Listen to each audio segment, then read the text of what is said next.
All right, welcome everybody to Captain's Table. My name is Tony Hall, as you probably know, Navigator Consulting, and really pleased to be here with you on our first Captain's Table of 2022. And great that you can all join us. We've got a range of people that run small, medium and large recruitment companies, so we'll try and make it inclusive for everybody. And then we've also got a few senior consultants today as well, because they're part of the business planning process as well. So before we do officially get started, I want to make sure that I recognise our supporters who've been with us for quite a few years now: Job Adder, A Positive, Digit Pro, Ayers Group and William Buck. Really appreciate their support so that we can get a forum together on a regular basis. So we're doing 10 to 11 meetings per year every month. We try and source really top quality speakers that can add a lot of value to the whole recruitment process and make it very different from any sort of conference. It's all about current knowledge that's really going to help accelerate recruitment companies to the top of their game. Okay, so thank you. And let's get started. All right, so just a tiny introduction for those of you that I haven't met. I've been in this game since 1998. I was an EY management consultant, left EY to help a legal recruitment company ironically, to help them develop their business plan. And business planning is what we're going to talk about today. And I think we've got Jason Elias on the call today, who was in that first group back in 1998. So he's also celebrating 23 years in recruitment. Every time that I do, he does as well.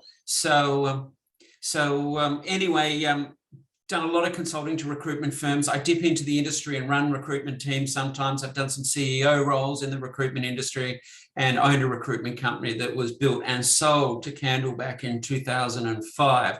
So I've been in the position that most of you have been in, and still very passionate about sharing knowledge. I'm still learning a lot as well. And in this session, not only are we going to talk about business planning, but I'm going to inject a lot of the success factors that I've learned along the way, owning, managing, and consulting to recruitment companies.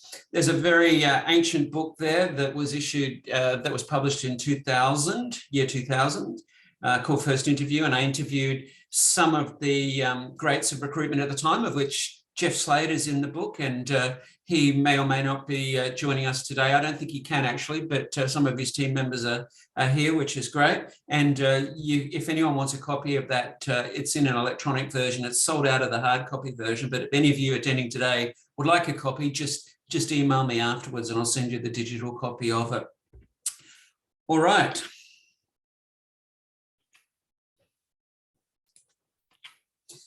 Quick agenda of what we're going to cover today. So workshop format. I'm going to go quite quickly so that we do cover a lot in the amount of time, because I do know that people have meetings and that they need to get to. We're going to talk about the year past and then what you're going to be worrying about this year. And I will ask you just for a quick few comments, whether it's in chat or whether you're going to unmute yourselves on video, just to give a really quick précis of how last year was and maybe some of the challenges that you're looking to overcome this year. We're going to go through some of the key economic indicators that affect the recruitment industry.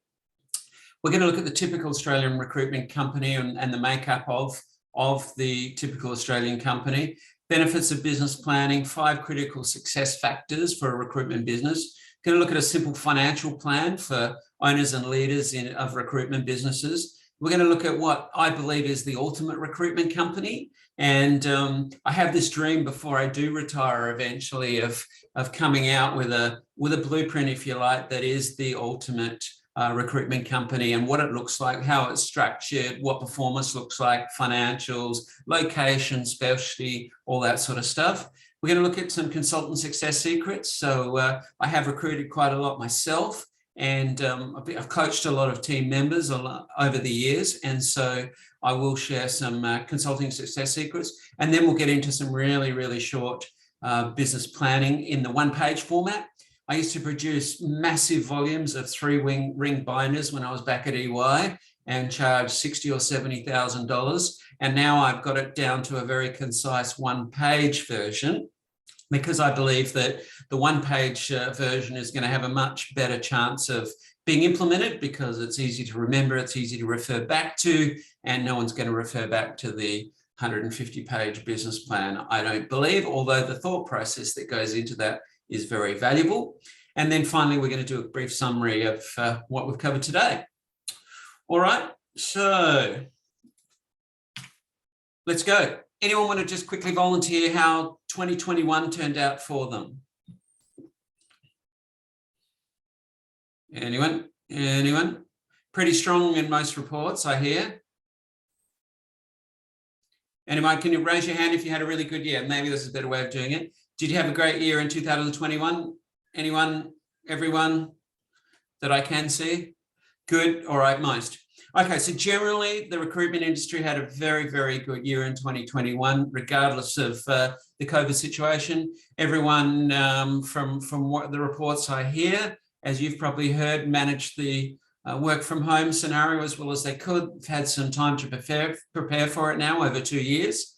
And there was a lot of performance management issues that had to be undertaken, a lot of communication issues, a lot of technology challenges that recruitment companies had to overcome. But clients kept hiring and the demand for talent was just as strong as it's been, if not ever, in 2021. And may that continue in 22, which is what we'll go into now, what's ahead for 2022. If anyone wants to type into the chat or make a comment on some of the things that they maybe are a bit concerned about as we go into 2022, we're nearly 2 months into it, but any comments or anyone want to send me a private message?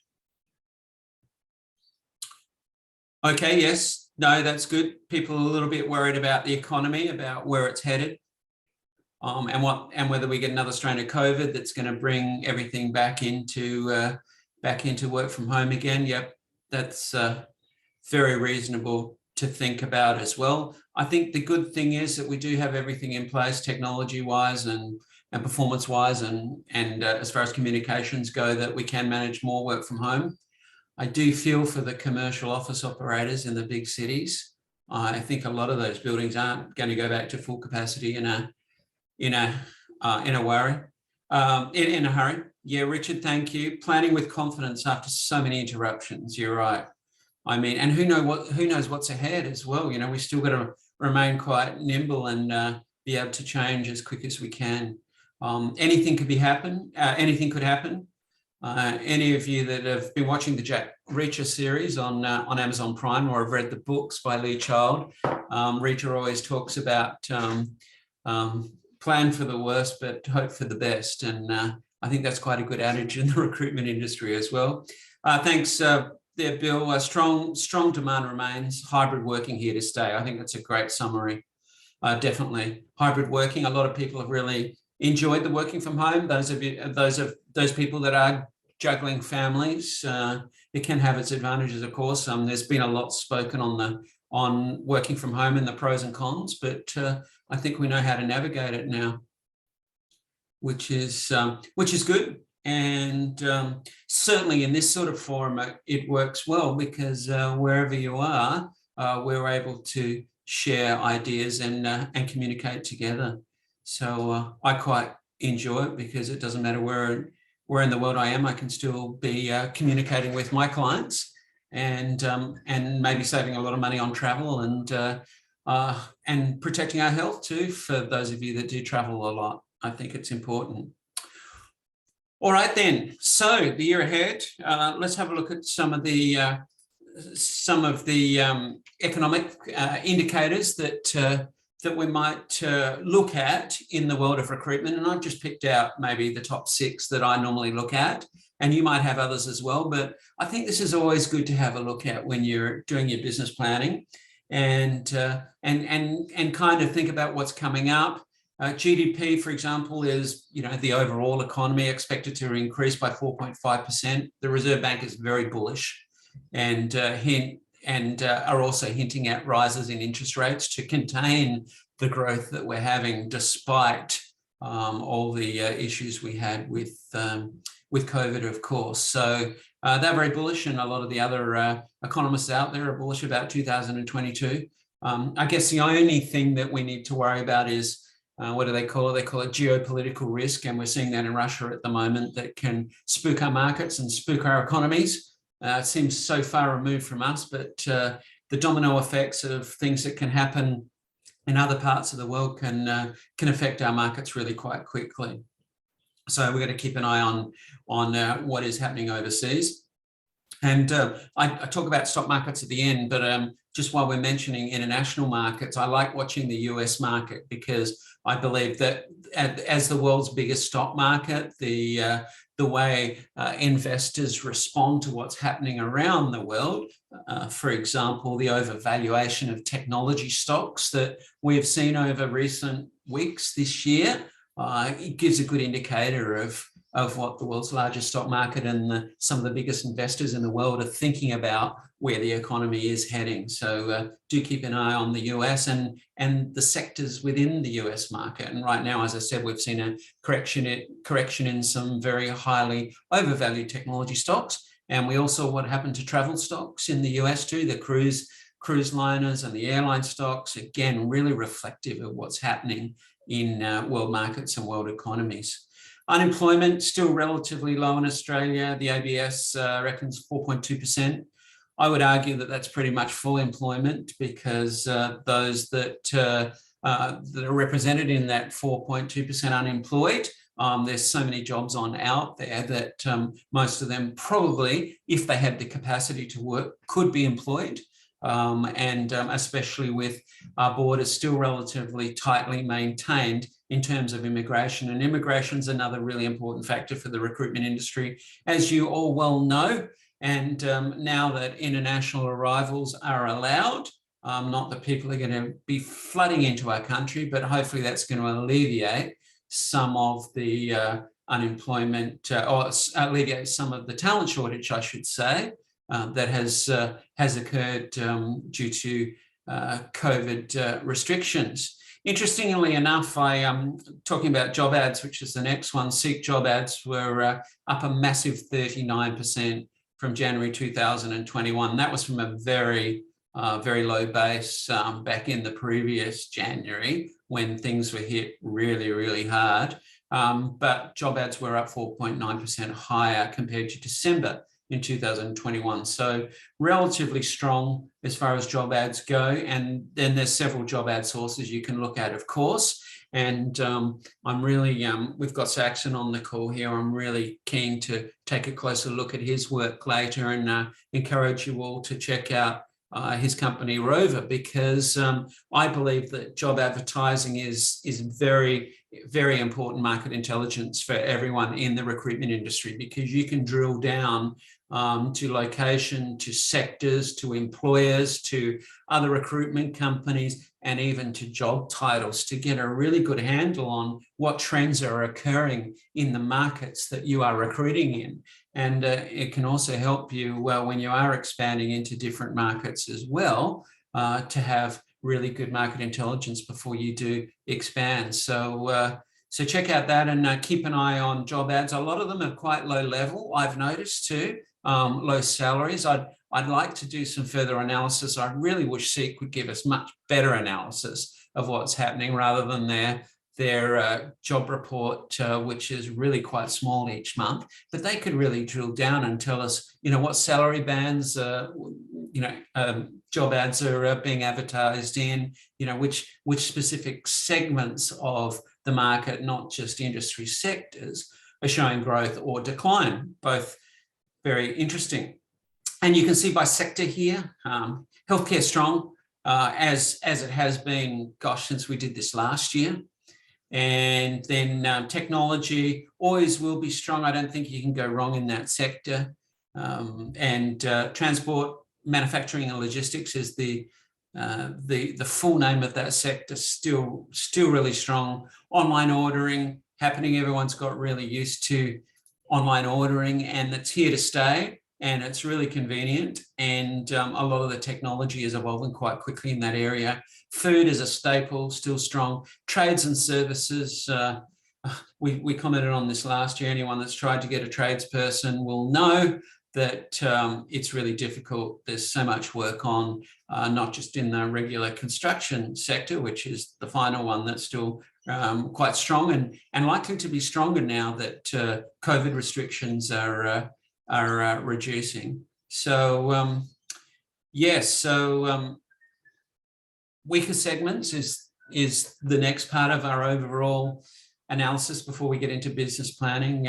Advertising and arts and media as a segment and sector has not been strong in their hiring intentions or their actual hiring.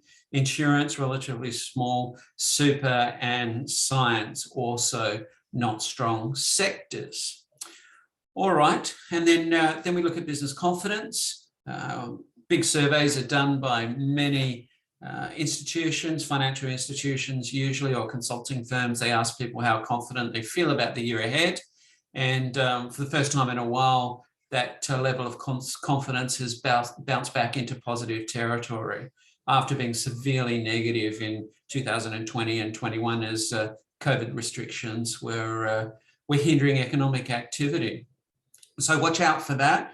And then, as I said, look at stock markets. And I did a brief analysis. Australia was up 13% in 2022, which is a pretty good return. And it's now already up 7% year on year. So as of yesterday compared to this time last year, up 7%.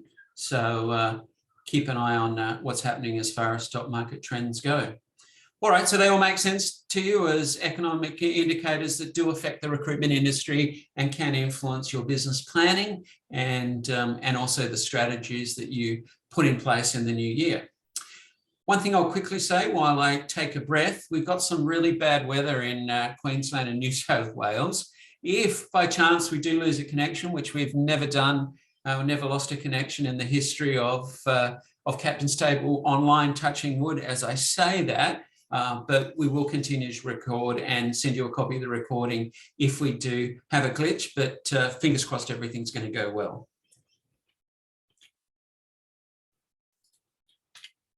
All right, here's the typical Australian recruitment company I said I would cover with you. And usually less than 5 staff, owner operated, mostly perm, small profit, 50% staff turnover every year. And I still haven't seen much improvement in staff turnover in the recruitment industry. We're really not good at maintaining staff long term, and many reasons for that. One can be that it's really hard to find good 360-degree recruitment consultants.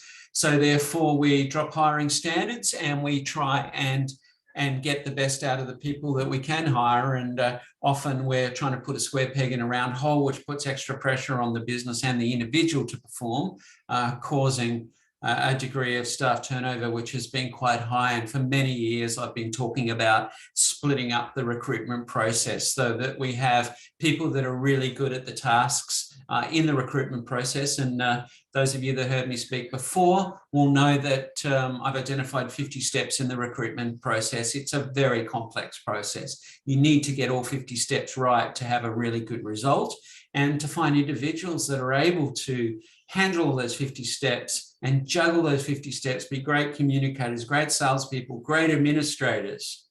It's really, really different. And I honestly believe that's one of the biggest reasons that it's hard to find good recruitment staff and that there is recruitment staff turnover in the recruitment industry. It's because the recruitment process is so complex and it requires so many different skills. And most of the people that are really good at doing the whole recruitment process end up being owners and senior leaders in the industry. So we lose them as good recruiters, ironically.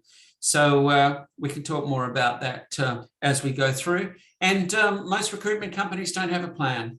Even the big ones that I've worked at before, they'll have, or the global companies I've worked with before, they'll have a really high level plan that pretty much gets pushed down by head office, which is in a country overseas, and they're told to comply with it. There's no real planning and strategically working out how they want to grow the business, what sectors are going to work, what staffing is required, how they're going to fund it, and how they're going to market and communicate the messages that they want to attract the best clients and candidates in the markets that they are recruiting in. There's not a whole lot of that happens. If you're already doing it, absolutely fantastic. I think business planning is the most powerful thing that you could possibly do in your business, and we're going to be talking about that in a second as well. All right, what happens if you don't have a business plan? Anyone want to chat? Anyone want to weigh into this? What are the ramifications of not having a business plan? Private messages are fun. If Anyone? you fail to plan, you plan to fail. Jason, there you are. Thank you very much. That is probably the oldest known adage in business planning, and it's true.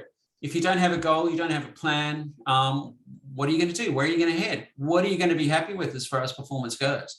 So even if you get it down to what I'm going to help you get it down to, and that's the one-page business plan, then you're going to have a really, really clear goal. And subconsciously, you're going to be doing everything around what you do to reach that goal, whether you're an owner, a senior manager, or a consultant. So yeah, all right, thanks, Jason, and welcome. Okay, quick 10 benefits of the business plan. I probably don't need to sell you on the benefits of having a business plan because you're already here at this session today. And those of you that have been doing planning for a while will know it's probably the most fundamental instruments that can be used in building a business, but also going back and checking how you're doing and changing and responding to market conditions. So it's really, really important. And the benefits are to create a clear short and medium long term, to create goals. So you have goals to strive for. It is proven that it will increase the probability of success by having a plan. You will enjoy some clarity as a business leader or as a consultant if you do have a plan. You know what you're striving to achieve. You can maximize short-term productivity, but you can also build long-term business value. Those that do plan can plan 5 years out and think about, maybe it's an exit strategy or a merger strategy or an expansion strategy. It really helps you with that as well. So it can improve your current business operations. I've, for many years, been using business plan as a business improvement tool. And I think a business plan is very underrated as a business improvement tool. The old SWOT analysis, you've all used a SWOT analysis before, I'm sure. A fantastic, so simple, but a fantastic business improvement tool to look at your strengths, weaknesses, opportunities, and threats, and then put actions in place to maximize the good things and to minimize the challenges that you'll be facing as you go ahead. You can also share the vision with your staff and your shareholders and your stakeholders. I think having most of you have started out working in recruitment companies, and you'll remember if you felt part of the plan, you had some input into the plan, or the plan was at least communicated with you, you felt a lot more motivated to perform and to come to work every day and to do your best.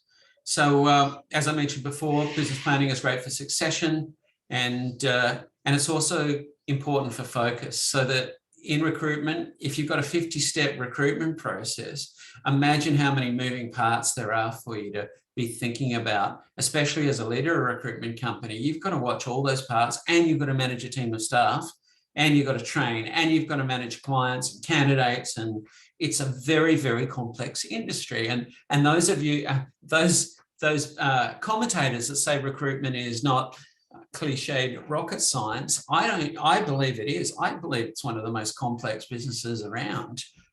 It's not like selling a house. You get a listing, you advertise, you get people in, someone buys it. Recruitment involves a huge amount of moving parts, as we've talked about.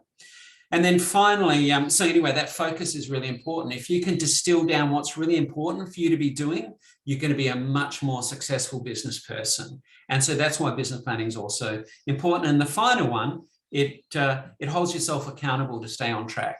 It means that you're agreeing on what your goal is, you're implementing actions to achieve that goal, and you keep measuring how you are performing against those actions so that actually something happens. And even with my advisory board work now that I do, if we do a very, very simple business plan and then we review it every month at our advisory board meetings, miraculously, most of the actions get done because the owners of the business don't want to have to explain why they didn't take the action that was agreed at during last month's meeting. So gentle, friendly, professional accountability goes a long way. And I really encourage you to have some sort of advisory board of any sort, just to keep you on track and to and have a degree of accountability, but also some input from a fresh set of eyes that's outside your business, and particularly from people that have had a lot of experience in the recruitment industry that can add to the great knowledge and experience that you already have. Okay, makes sense? Okay, so here are some of the levers really, really quickly that you can be able to manage when you are building a great recruitment company. The first one is, I like to begin with the end in mind. Those of you that have read a lot of business books all know where that came from. Anyone? Stephen Covey, the Seven Habits of anyone? Okay, I'm talking to myself a little bit here. Highly effective people. Thank you, Jason. All right, here we are. Batul, thank you very much. Highly effective people. All right, yeah, so Stephen Covey, great book, one of the best original business books out there. If you're into business books, the other one I like that is relevant to recruitment companies is the E-Myth too, or the E-Myth Revisited, I think is the latest version, where it really talks about the skills required to grow a business, and that most business owners will have 2 out of the 3 major skill sets, but they might not have all. So therefore you've got to be supported to really grow your business efficiently. So begin with the end in mind. What are you trying to achieve long-term? I think that's a really important, good starting point, rather than just going through every day, getting out of bed, going there thinking, we're going to make more placements, got to get more staff on board, all that sort of stuff. Really think about the bigger picture here. What are you trying to achieve? And then distill it down into the smaller goals and then the actions required to reach those goals. You can staff attraction, retention, and performance, as we've talked about briefly. Really, really important. Staffing and consultants are the engine room of success of any recruitment company. I'll say that again. If you wanted to take the most important factor in the successful performance of a recruitment company, it's your ability to attract, retain, and have staff perform. It is number one, because without that, nothing else will fall into place. A lot of the consulting work I do is around that, because it is the critical input, if you like, into the productivity and performance of a recruitment company. And Adele Last is going to be hopefully speaking on that at a captain's table coming up, the very latest in consultant attraction, retention, and performance support, if you like, to really help recruiters build and perform and enjoy their work as much as they can. Use of technology is so important to streamline, to save costs, but most importantly, I believe, to communicate more effectively. A lot of the negatives we hear about recruitment companies from candidates and clients is around poor communication. There's no excuse now not to have great technology to communicate. And you've seen a lot of them, great technology tools that are available. And you've seen it on our previous captain's table, where we do talk about Jason who's here, talks about technology he loves in recruitment, and there's some really good stuff out there on the technology front. And then sales and marketing, obviously important for both candidates and clients. Again, that's what makes recruitment quite complex, because you need a sales and marketing strategy, not just for clients, but for candidates as well, especially in this market, and also for staff. If you think about it, if you're trying to attract new staff to be able to grow, because there's only 2 ways you can grow, and that's getting more performance out of your existing team, or adding new consultants to grow. So really you need a 3-pronged marketing strategy. Not many other companies in the world require a 3-pronged marketing plan. Quality control, this is something you can do, the 50 steps, go through those 50 steps, look at what your expectations are around quality, and a lot of it's around communication and making sure that steps aren't missed out or steps are handled efficiently. And then finally, financial planning and reporting. I see really low levels. It's getting better in our industry, low levels of budgeting and financial reporting. I really like, just quickly, I really like looking at the monthly P&L, monthly cash flow, and then just checking through the balance sheet every single month.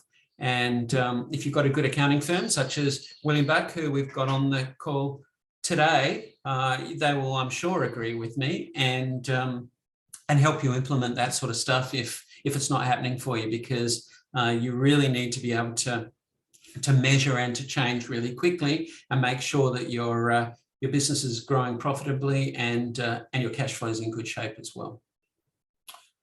All right. Any comments or questions so far? All good? We're building up to the business planning process, but just trying to inject some extra ideas before we do that. Some people having some bad bandwidth issues, and okay, it seems like we're on track. If you do have any comments or questions, please feel free. If they're nice comments, send them to everybody. If they're controversial, send them to me, and I might be able to sanitize them a little bit. Just joking, of course. All right.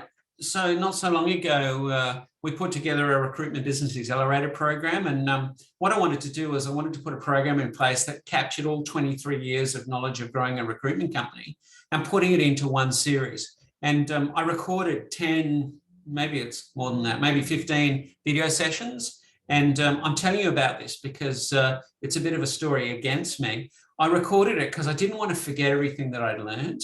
And I was worried that as we age, that we might lose a bit of our memory and that I wouldn't be as sharp as I was in the early years. And so I wanted to capture it. And I've captured 10 really important sessions on building a highly profitable recruitment company. It doesn't need to be big, but all the factors that go into building a really high-performing recruitment company, if you like.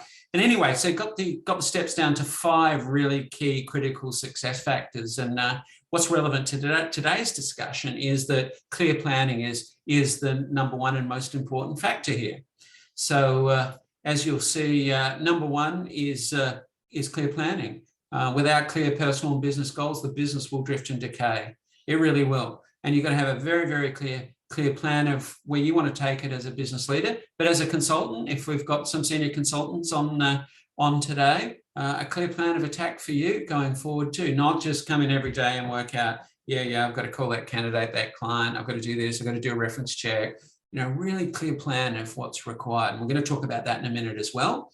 And we're going to talk about it from a consultant's perspective so that leaders will really be able to get into the head of consultants, and consultants will have a clear plan as well. And any consultants that see this presentation will get a better understanding of the dynamics of a high-performing recruitment company, which really relies on them and their performance. Make sense? Okay. All right, number 2, strong leadership. So most of you on here today are leaders, owners and leaders of recruitment companies. The companies I've seen, or the recruitment companies I've seen with the highest staff turnover, it's usually because of the person leading them, whether it's the team or the whole business. Staff will really follow the leader. If the leader is getting tired and bored, then staff will pick up on that and their behaviour and performance will start to fall away. So if you're an owner that is getting a bit jaded by having done it for 20 odd years, then it's time to appoint someone in there that's fresh and enthusiastic to be leading and invigorating the team and attracting and helping staff to perform, which, as we know, are is the critical performance factor in a recruitment company. So strong leadership, absolutely critical. And I hope you all agree with me that strong leadership, think back of all the companies you've worked at yourselves over the years that you've been most motivated and performed at your best, I bet, when you've had a strong leader that encourages you. And you all know the great attributes of a good leader. They're a coach, they're a mentor, they encourage you, they walk the walk, they lead by example, they never put people down, they never blame people, they never take credit where it's not due. They really do lead from the front. And developing those skills is really important, whether it's in your team or whether it's for yourself. Competitive advantage is the next one that is a really really important factor in success here, and that many firms suffer, I've noticed, many recruitment companies, from not having a clear USP. USP standing for? Anyone? I can't ask Jason again. USP, anyone? Type it in. Unique selling proposition.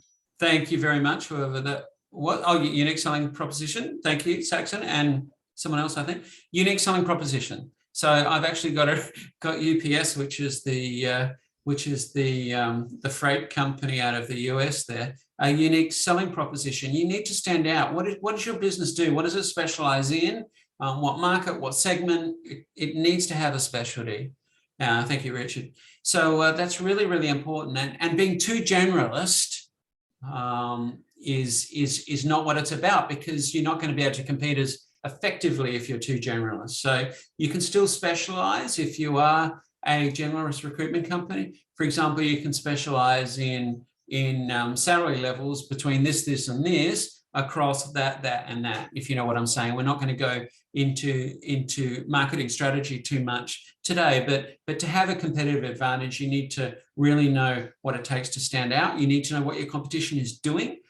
There are schools of thought that says ignore the competition, but I think it's important to know what your competition is doing, because candidates and clients are going to be looking at competitors in the industry and working out the differences between each of them. So have a think about that one. Fourth, second last, is recruitment excellence. So we talked about the 50-step process, and once again, the 50-step recruitment process. And what I might do is I might send it to everyone afterwards with a copy of the presentation as well. Recruitment excellence. It's because there are so many steps, you have to do each step really, really well. You can mess up in one really important step of those 50 steps, and the rest of it just falls by the wayside, and you end up having an unhappy client or candidate or recruitment consultant that's trying to manage the whole process. So the process needs to be really good. You need to have checks in place, and you need to be measuring the quality of success with feedback mechanisms. And there's plenty of good feedback mechanisms out there. And finally, last but not least, we've talked about it before, consultant performance is the fifth critical recruitment industry or business success factor. Substandard consultant performance can absolutely destroy a recruitment company. Money can be sucked out, and eventually the business runs out of cash, and often it's because of the lack of productivity in the recruitment team. And so that's what has to be managed. Number one, the performance, the attraction of the very best people that are trained well, and they're put in jobs that they're suited to be doing as far as the recruitment process goes, giving them lots of support. Many of you have heard me talk about offshore support, and I don't mean to send Australian jobs offshore, but to utilise low-cost, highly experienced people that we have access to now in the recruitment industry to better support your own team members, so they can be doing less of the very non-productive admin work and more of the face-to-face client and candidate work, which is going to better and more quickly lead to making placements. And I think we've got Maya from Seaforce has been on the call today as well. She's our alliance partner in that space for offshore resourcing, market research and administration as well. So very important consideration when it's so hard to find good 360 recruitment consultants. All right, oh, there Maya's saying hello. Okay, all right, something else I'm going to send you, and sorry for that ugly graphic, but many years ago I put together a blueprint for profit maximization. I like the one-page summary. I've summarized everything that I saw in the business planning process that is important to maximize the profit of a recruitment business and the performance of a recruitment business. I will be sending you a copy of that today, as thanks for joining us here today and for sitting through this session and paying attention and hopefully getting some good ideas. So I hope you'll enjoy that one as well. All right, I promised you a very simple financial plan, and those of you that are from accounting and finance backgrounds, don't be too hard on me, but I've come up with a very, very simple formula for recruitment leaders and for consultants to realise or to be able to utilise in terms of a simple plan that goes with the business plan. So you can look at your average consultant billings and you can multiply them by a number of consultants. And then you've got your operating costs, which are outside your net billings, if you like. So you've got your temp billings net less what you pay the temps and any associated costs. And you've got your operating costs of the business, and then you have a profit goal. So a lot of companies start at a profit goal, and let's just take $1 million as a profit goal because it's quite easy to do. And if you're in a bigger company, you can multiply that out to a $2, $3, $4, $5 million, $10 million goal. And then you can work backwards. And this is what I really like about this very, very simple formula. So for example, you'll see there for $1 million profit, you want 10 consultants billing $300,000 for $3 million of billings. And this is net billings, right? After paying any temps or contractors, less your operating costs, which should be around the 2/3 mark of 2 million to give a $1 million profit at a 30% profit margin. So this is very, very simplistic analysis, but the purpose of today's workshop is to simplify the whole business planning process, both operationally and financially. So a really good goal for the smaller recruitment companies is to look at the $1 million profit goal. If $500,000 profit's your goal and pay yourself a decent salary and then take good dividends out, then obviously you're going to halve that and you want 5 consultants billing $300K, and roughly that's around about $100,000 per profit per consultant. So the old 1/3 rule of thumb still holds so long as your overheads haven't blown out. And so if you've got very, very high levels of big offices, fancy offices, for example, you need to factor that in, and you might need consultants billing a little bit more to be able to get to that $100,000 profit per consultant. Oh, thanks, Cameron. Cameron, and that's tall praise from Cameron saying that it's a good simple approach. Okay, so owners and managers, what's your financial goal? This is where I want you to think about now. What's your goal for your business? What is your financial goal? And then backwards plan to what sort of consultant billings are required, how many consultants are required. You're much better off having fewer consultants that are going to bill really well and that you can support them well, rather than a big team of underperforming consultants that are going to cause you management headaches. And I know there's a couple of senior leaders on this call today that have seen it all, like I have, as far as managing really, really big teams with which takes a huge amount of time and effort, and it can be very, very frustrating and difficult. And I have a lot of seasoned recruitment leaders come back and they go, you know what, sometimes I just feel like getting a really nice office on the top of a tall building in Sydney, Melbourne, Brisbane, or Perth or Canberra, and then just having 2 support staff, and I could probably bill and achieve profit levels that are just as high without having to manage such a really big team with all the problems and issues that go with it. So I guess the lesson from that is that growth for growth's sake is not that important. It's about profitability, really, and that's from both a business owner's point of view, a business leader's point of view, but also from a consultant's point of view. You want to be efficient in the way you operate a recruitment business. Size doesn't really count anymore. It's about efficiency and performance. All right, enough on that. So here's a little bit of the ultimate recruitment company, and now this can be scaled. This can be scaled to much bigger businesses, and you could make this the ultimate recruitment division for those of you that are running divisions of recruitment companies. And you can see right at the beginning, right in the middle here, I've got a specialist teams with a maximum of 6 regular billers per team. I don't believe you should have more than 6 team members in a team with a leader. And I recommend a billing leader that can lead from the front, that can manage 6 people. Anything more than 6 people, I've always found anyway, personally, and some of you might be able to manage bigger teams than that, but I found that 6 has been a really good number, that it's a number small enough that you can have regular communication, that you can help people to turn around anything that's not working for them quickly, rather than only meeting with them irregularly, and then problems can set in and it takes much longer to help them turn that around. So at the top there, clear business plan and focus that we've talked about. Perm, contract and temp. I'm not going to talk a huge amount on revenue mix, but if you are looking for succession as an owner or a leader, and you want to be exiting your business or having your staff buy you out, then the best way to build value is to have alternative revenue streams, and that is having perm contract or temp, and not just all perm. And unless you have got some really rock solid relationships in place that aren't reliant on you or team members, which perm often is, then that you could argue that diversity is not as important. But there's arguments for that one both ways about the importance of perm versus contract and temp.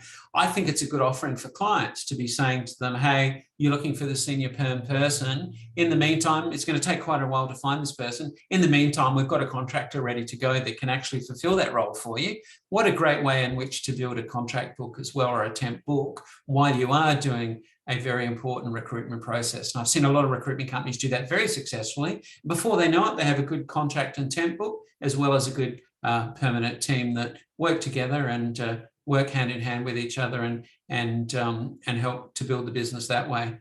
The other thing is you want low staff and client turnover, and we've talked about that a little bit before, and we could do a whole captain's table session on reducing staff turnover in the industry. And I've highlighted some of the issues, and a lot of the issues I believe is that we're not supporting good consultants well enough, that we do need to support them so that they can spend more time with clients and candidates where all the action happens and where the placements happen. So set them loftier placement goals, but support them so that they can be more efficient in the work that they are doing, rather than keep trying to hire consultants that may or may not work out because they haven't been trained properly, or they might not have the right skill set or the right culture fit, or all those other many things that go into building a recruitment team. If you wanted a rule of thumb for profit margin, I always use 25%. So that's net profit margin. So that's percentage of profit on net revenues. Okay, so 25% is what you want as a minimum.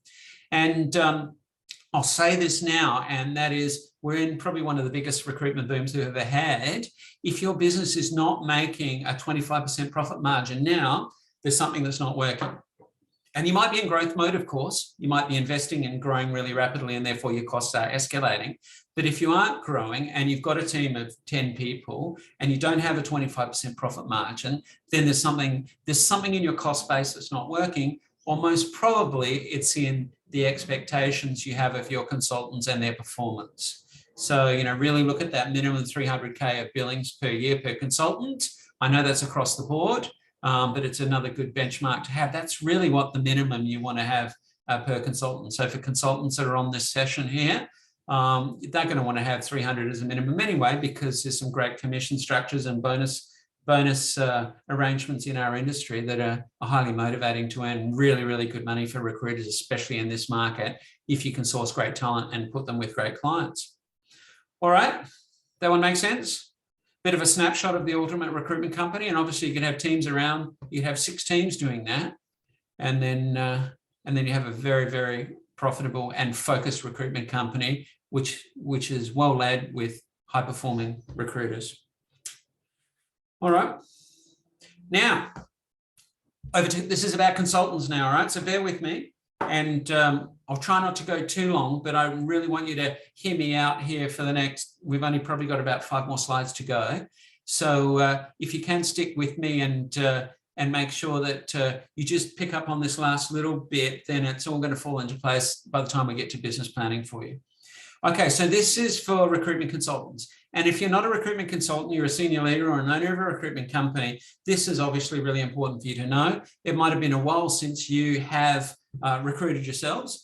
I do encourage senior leaders to do a recruitment assignment here and there, just to stay in touch with the market, stay in touch with those recruitment skills, but also to give your internal processes a workout, so you can work out what's working and what's not working, what needs to be improved, and so you can speak with a level of authority when you are coaching and mentoring recruitment consultants. So I've done a success summary here for recruitment consultants. What you're looking for, I believe, number one, is you're looking for people that can communicate regularly in a quality manner. I think that's one of the most important attributes of a great recruiter. They need to be able to have great communication skills.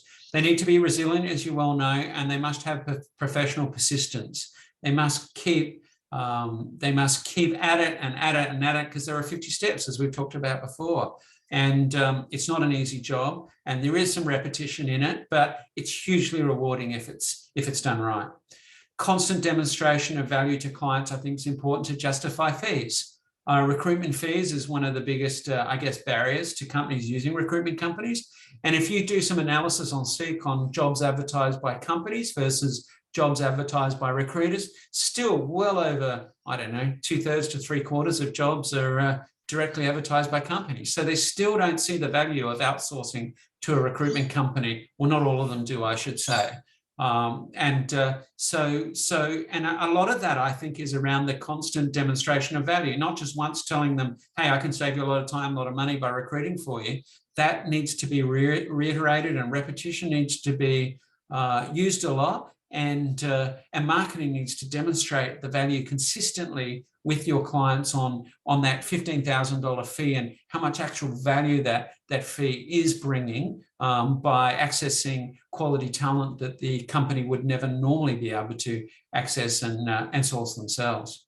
So number 4 on consultant success, candidates are as important as clients. I've always said this, but in this market, it's even more important.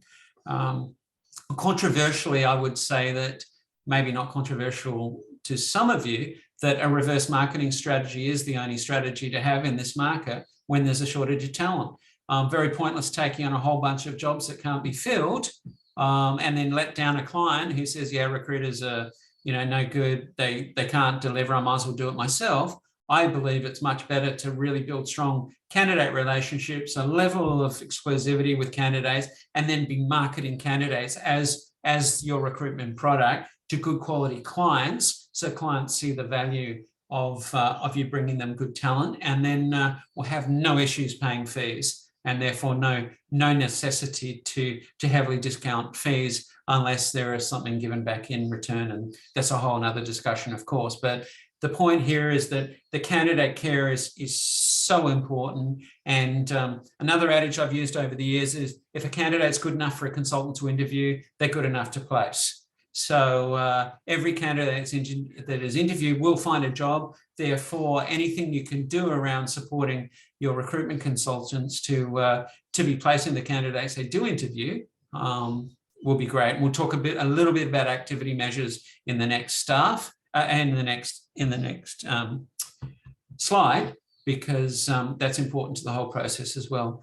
Great feedback's important, and a consultative approach. I know a lot of you know all about this, but to act as a consultant, not just a recruiter, is so important. To know your market, I guess, is number 6. Demonstrated knowledge of the market that consultants are recruiting in. To be able to say to a client that it is not possible to find a person in this market with those particular list of attributes or skills. You need to find this person, and you need to be the trusted advisor that can be saying to the client, this is the sort of person that you will find in this market, and this is what I can deliver for you. So I think that's important as well, to be able to talk eye to eye with clients as a trusted advisor and someone that's really knowledgeable, particularly in this talent short market. And finally, follow-up and networking is important, to constantly be communicating and going back. And even if it's using technology to do that, I still don't see many recruitment companies staying in touch with their clients on a monthly basis, staying in touch with candidates on a monthly basis, even though they've been placed. Just really gentle 1 month or 2 month communication. Hey, this is what the market's doing. These are some of the opportunities that are out there. Because that very, very gentle marketing touch will result in high levels of incoming business when you least expect it, and when it's going to be most needed in building your recruitment portfolio. Okay, so for recruiters, we talked about begin with the end in mind. I always think about, okay, what could be done to build 300K per year net plus? What is going to be required to do that? In the next slide, we're going to talk about how to do that. All right. Staying with me, I reckon maybe another 15 minutes if we can. Thank you very much for everyone that's still here.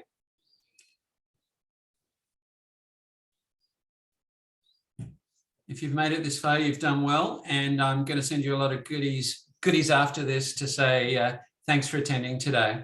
And then, and the other thing is, if you've got any questions that you want to ask me offline, which often happens afterwards, just send me an email, and even happy to have a conversation with you at no obligation if you want to clarify any of the points that we've covered today. All right, this is when I've been recruiting, and this is when I've been coaching recruiters. This is what I like to use. And that is, we've got 40 weeks in a year. Some of you might have seen something like this. We've got 40 good weeks in a year, I would say, once you take away annual leave, public holidays, sick days, or whatever. But just say we've only got 40 very productive weeks in the year. We can then work out how many placements are required per week, the weeks, which in this case is 40, average fee per placement, and total billings. This is to backward plan. So if for someone that, and I believe that in a whole week's work, one placement should be made. There's 37 hours or whatever it is now in a week. Every bit of activity or time in that week should lead to a placement. And if not, there's an efficiency issue going on in your business, or a focus issue, or just overwhelmed by having too many roles on at once that might not lead to a placement. But I honestly believe that if someone is really, really focused as a recruiter, then the work that they do in 1 week should lead to a placement. But I'm not saying do that every week. I'm saying let's do it for 40 weeks. So in perm, and you can do your own modeling for contract and temp, but in perm, even at an average perm fee of $10,000, which in this day and age is not a massive perm fee. The average is probably more up to the $14,000 or $15,000 mark these days, because a lot of wages have risen. But if one permanent placement is made in 40 weeks times $10,000, you can see the formula gives a result of $400,000. And that's a really good result. You've got 10 consultants doing that in a team, and you've got a really good team. You're a recruitment consultant billing $400K, you're going to get paid really, really well. So much better than many jobs that bring in those sort of billings. So surely it's possible with the right focus and planning, which is the point I'm trying to make here, to make 40 placements at 10K. Imagine if the average perm fee is 15,000. Don't even need to do one perm placement per week. Or you could do one perm placement over 30 weeks at $13,000 to get to 400K. You see what I'm saying? So if you're a leader and you've got recruiters that aren't billing 300K a year, then you've got to really have a serious look at what's going on. And it might not be their fault. It might be because of this lack of focus and efficiency that I've been talking about, and really trying to drill down on the important activities that do lead to a placement. All right, and here are the activities that I believe are really good that I've used for some of the teams that I've managed, and when I've been recruiting myself too. At any one time, have 5 quality jobs on. Try and get 2 good quality new jobs on per week, and do 2 client meetings. And client meetings now can be phone calls, they can be Zoom calls, they can be face-to-face. We won't go into the pros and cons of each of them, but you really want to have some good new client activity happening to keep that funnel happening. And notice I've got 5 quality jobs on, not 30 jobs on. I hear of internal recruitment teams that are given 30 jobs to work on at any one time.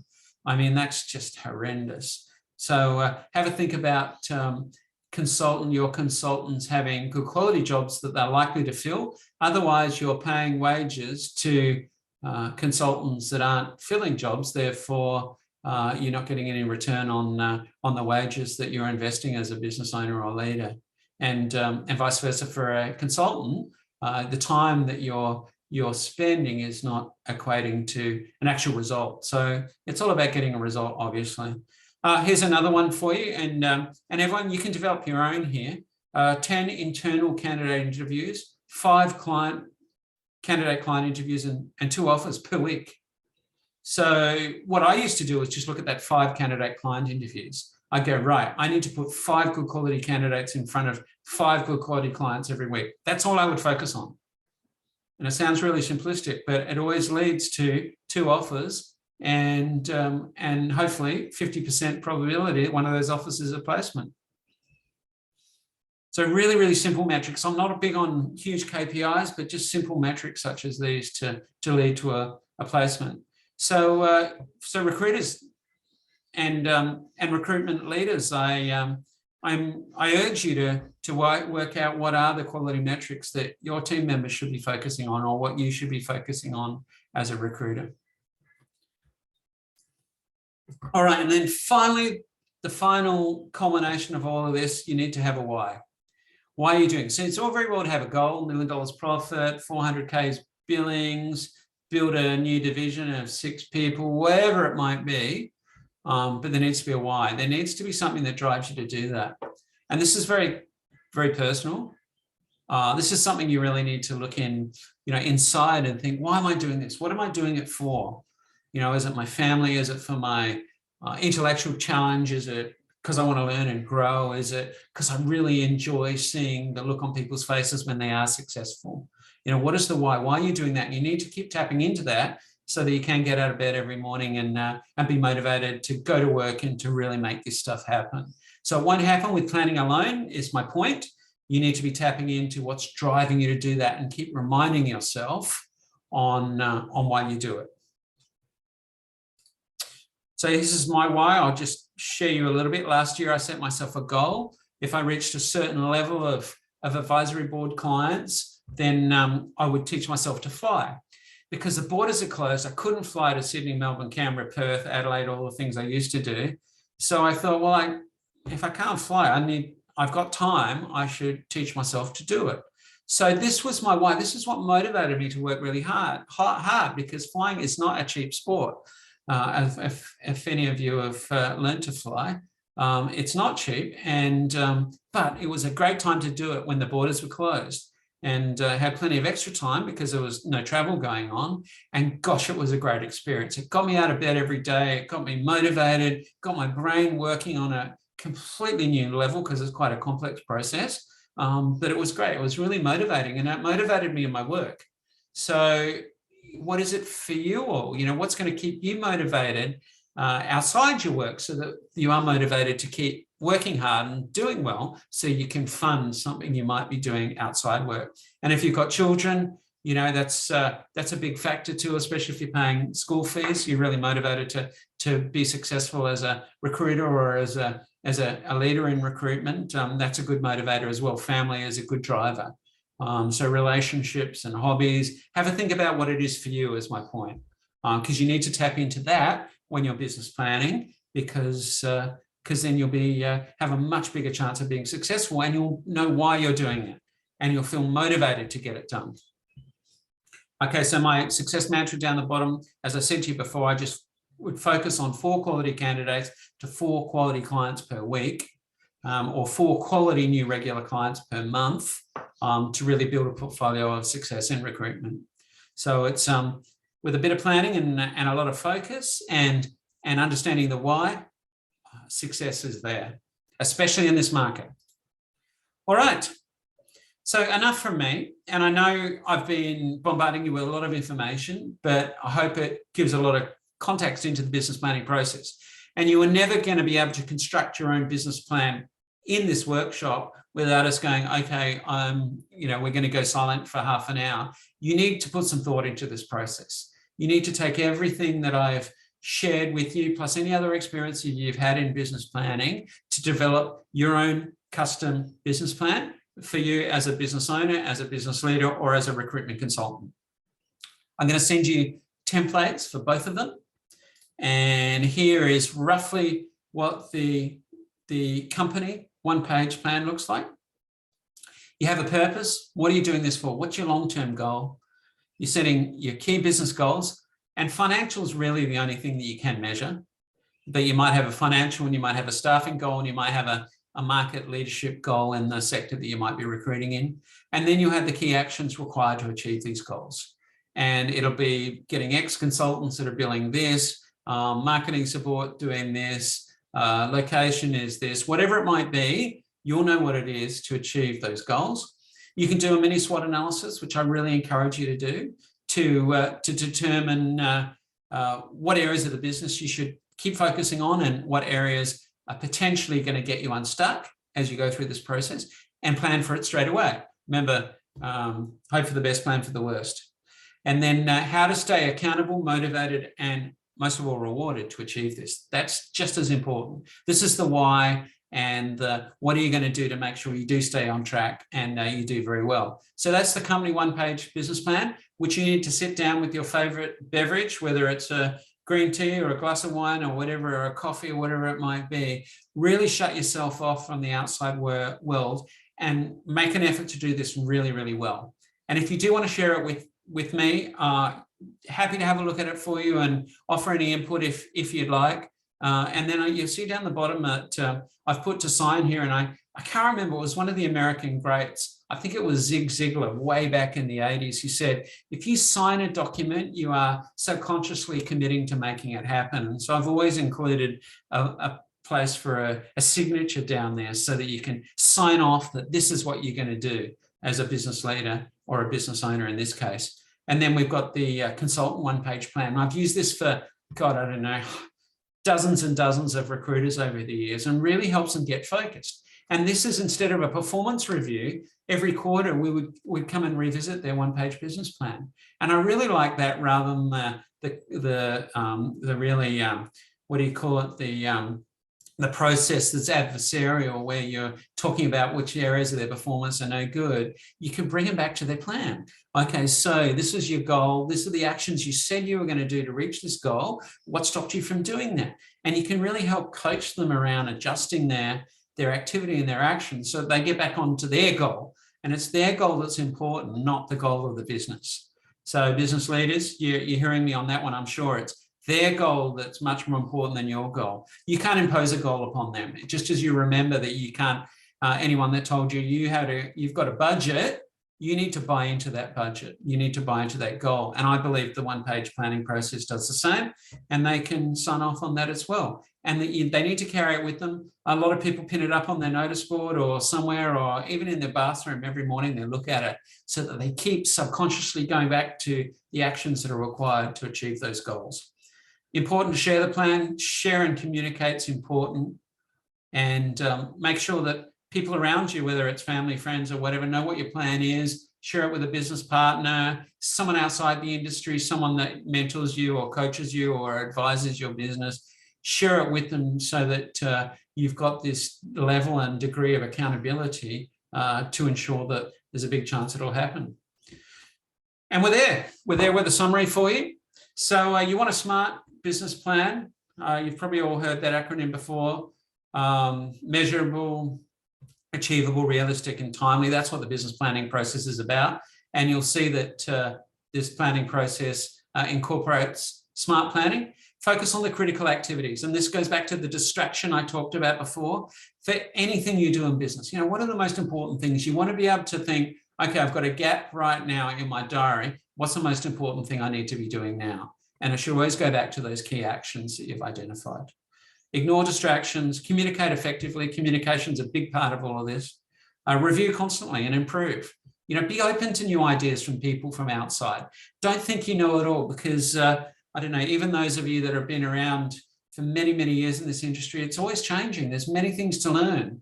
There's many new examples. I've been exposed to, I don't know, hundreds of recruitment companies now, and there's still nuances that I'm picking up and different things that people are doing that are really quite interesting and good, and that can bring people, bring them up and to help their business to be performing at an even higher level. So hold yourself accountable. We talked about that. Remind yourself of the why. And again, I reiterate, it's the why that's important. You can have the best plan in the world, but you need to know why you're motivated to implement the actions that are going to reach your goals. And then reward yourself with success. Put a trip on the end of it, a holiday, do something, treat yourself to a big dinner, lunch, flying lessons, whatever it might be for you. Tie it in with some sort of reward mechanism as well for you and or your team members. Okay, for those of you that managed to stay on, which has been fantastic, I didn't lose too many of you, which is really, really good. Thank you so much for sticking with it. I will send out a copy of the recording as well for quite a few people that didn't make it today.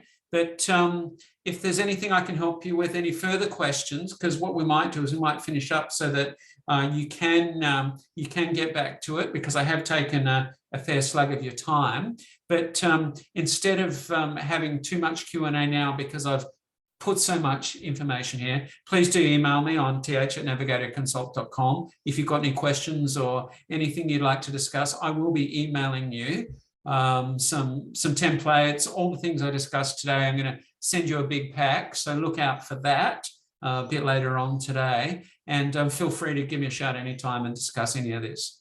So thanks, everyone. I hope you enjoyed that. I hope I inspired you.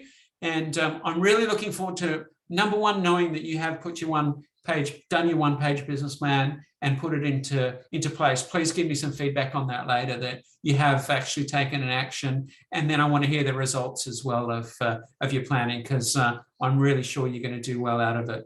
So thanks, everyone. Thanks for all your good comments. And thanks again for our supporters who I talked about before, Airs, Job Ad A Positive, William Buck and Digit Pro. You guys have been fantastic.